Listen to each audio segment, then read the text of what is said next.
Hello students, আজ তোমাদের সপ্তম শ্রেণী প্রথম পর্যায়ক্রমিক মূল্যায়ন 2025-এর ইতিহাসের একটি পূর্ণাঙ্গ প্রশ্নপত্র একেবারে নতুন নম্বর বিভাজন অনুযায়ী তৈরি করা হয়েছে।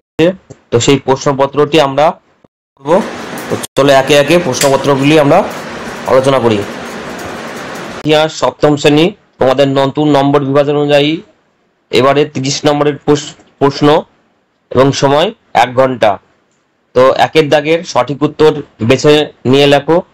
ক, ভাগীরথী ও করতোয়া নদী মধ্যবর্তী এলাকাটিকে বলা হয় পুণ্ড্রবর্ধন, বরেন্দ্র, বঙ্গ, বঙ্গাল। সঠিক উত্তরটি হবে বরেন্দ্র। খ, পাল বংশের প্রতিষ্ঠাতা হলেন ধর্মপাল, দেবপাল, গোপাল, রামপাল। সঠিক উত্তরটি হয়ে যাবে গোপাল। গ, কৈবর্তবিদদের একজন নেতা ছিলেন ভীম, রামপাল, প্রথম মহিপাল, সামন্ত সেন। সঠিক উত্তরটি হয়ে যাবে ভীম। ঘ, ত্রিশক্তি সংগ্রামে জড়িয়ে পড়েছিলেন পাল, কৈবর্ত, সেন, না পাল গুর্জর প্রতিহার রাষ্ট্রকূট, না চোল পাল রাষ্ট্রকূট, না সেন গুর্জর প্রতিহার পাল।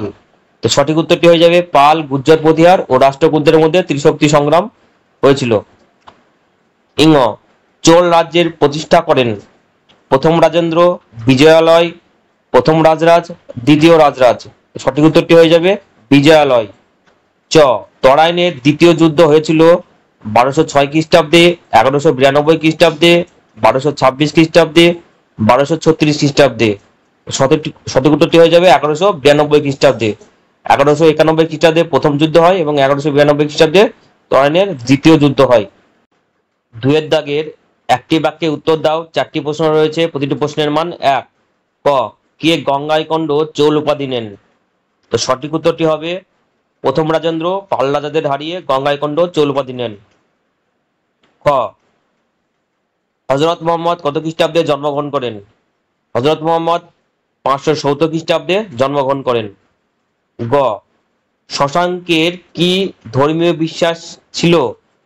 তো এখানে সঠিক উত্তরটি হবে শশাঙ্ক ধর্মীয় বিশ্বাসে ছিলেন শৈব বা শিবের উপাসক। খ, বল্লাল সেনের লেখা একটি বইয়ের নাম লেখো। তো সঠিক উত্তরটি হয়ে যাবে অদ্ভুত সাগর। 3 দাগের 2-3টি বাক্যে উত্তর দাও। যে কোনো 2টি প্রশ্নের উত্তর লিখতে হবে। এখানে প্রতিটি প্রশ্নের মান 2 করে। ক, গৌড়তন্ত্র কাকে বলে? খ, হিজরত কি? গ, প্রথম রাজেন্দ্র চোলের কৃতিত্ব আলোচনা করো।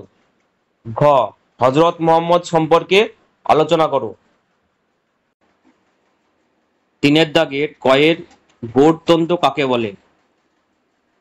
শশাঙ্কের শাসনকালে গৌড়ে যে ব্যবস্থা গড়ে উঠেছিল তাকে বলা হয় গৌড়তন্ত্র। এই ব্যবস্থায় রাজ্যের কর্মচারীরা আমলারা একটি নির্দিষ্ট শাসন প্রণালী গড়ে তুলেছিল। 3 দাগের ক্ষয়ের প্রশ্ন, হিজরত কি?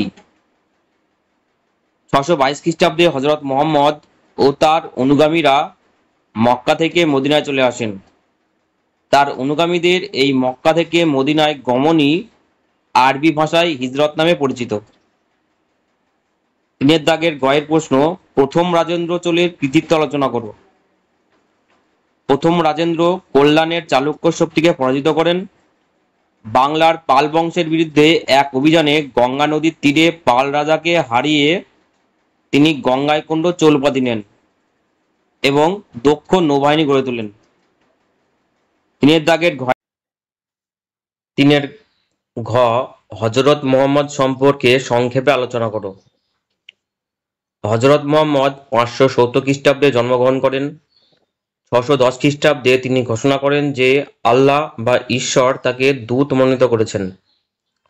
622 খ্রিস্টাব্দে তিনি অনুগামীদের নিয়ে মক্কা থেকে মদিনা শহরে চলে আসেন।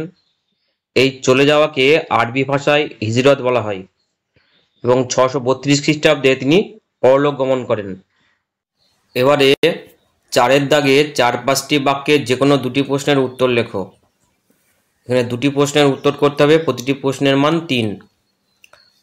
কয়ের প্রশ্ন, কৈবর্তবিদ্য বলতে কি বোঝো? খ, চর্যাপদ কি?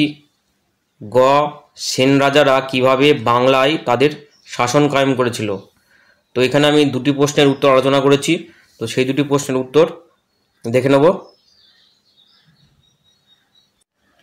ক, কৈবর্ত বিদ্য বলতে কি বোঝো? পাল শাসনে একাদশ শতকের দ্বিতীয় ভাগে বাংলায় কৈবর্ত বিদ্য ঘটেছিল। এই বিদ্রোহের তিনজন নেতা ছিল দিব্য, রুদক এবং ভীম। দ্বিতীয় মহিপালের শাসনকালে দিব্য ছিলেন পাল রাষ্ট্রের কর্মচারী। পালদের দুর্বলতার সুযোগে তিনি বিদ্রোহ করেন। মহিপাল বিদ্রোহ দমন করতে গিয়ে নিহত হন। পরবর্তীতে পাল রাজা রামপাল বাংলা এবং বিহারের বিভিন্ন সামন্ত নায়কদের সাহায্য নিয়ে ভীমকে পরাজিত করেন এবং হত্যা করেন এবং পুনরায় বাংলা এবং উড়িষ্যায় পাল বংশ প্রতিষ্ঠা করেন। ক্ষয়ের প্রশ্ন, চর্যাপদ কি? খ্রিস্টীয় অষ্টম থেকে দ্বাদশ শতকে বৌদ্ধ সিদ্ধাচার্যদের কবিতা ও গানের সংকলন হল চর্যাপদ। পাল যুগের শেষ দিক থেকে বৌদ্ধ সিদ্ধাচার্যরা প্রাচীন বাংলা ভাষায় চর্যাপদ লেখা শুরু করেন। এক কথায় বলা যায় চর্যাপদের যে ভাষা রয়েছে তা একেবারেই আদি বাংলা ভাষার নিদর্শন। আচার্য হরপ্রসাদ শাস্ত্রী নেপাল থেকে এই চর্যাপদের পুঁথি উদ্ধার করেন। তো এই ছিল তোমাদের 4-এর ক এবং ক্ষয়ের উত্তর। এবারে 5-এর দাগের 8-10টি বাক্যে যে কোনো দুটি প্রশ্নের উত্তর লেখো। ক, ত্রিশক্তি সংগ্রাম কাদের মধ্যে হয়েছিল? এই সংগ্রামের মূল কারণ কি? তো এখানে প্রশ্নগুলির উত্তর একটু বড় বলে আমি তোমাদের পাঠ্য বইয়ের পৃষ্ঠা নম্বর উল্লেখ করছি, তোমরা সেখান থেকে উত্তরগুলো দেখে নেবে, ওখানে উত্তরগুলি ভালোভাবে দেওয়া রয়েছে। তো 5-এর কয়ের প্রশ্নটির উত্তর হবে তোমাদের পাঠ্য বইয়ের 17 নম্বর পৃষ্ঠায়। খ, পাল ও সেন যুগে সমাজ ও ধর্মের পরিচয় দাও। এই প্রশ্নটির সঠিক উত্তর পাবে তোমাদের পাঠ্য বইয়ের 30 এবং 31 পৃষ্ঠায়। গ, শিক্ষা বিস্তারে নালন্দা বিশ্ববিদ্যালয়ের ভূমিকা আলোচনা করো। এই প্রশ্নটির উত্তর পাবে তোমাদের পাঠ্য বইয়ের 32 পাতায় টুকরো কথাতে। তো এই 3টি প্রশ্নই খুবই গুরুত্বপূর্ণ। আর চ্যানেলটি যদি তোমাদের ভালো লেগে থাকে তাহলে চ্যানেলটিকে লাইক কমেন্ট করবে, যাতে তোমাদের মূল্যবান মতামতের মাধ্যম দিয়ে আমি আমার পরবর্তী ভিডিওগুলোকে আরও ভালো করতে পারি। আর অনিচ্ছাকৃত কোনো ভুল হয়ে থাকলে পরে আমি দুঃখিত। আমি চেষ্টা করব পরবর্তীকালে এই ভুলগুলি এড়িয়ে যাওয়ার। ধন্যবাদ।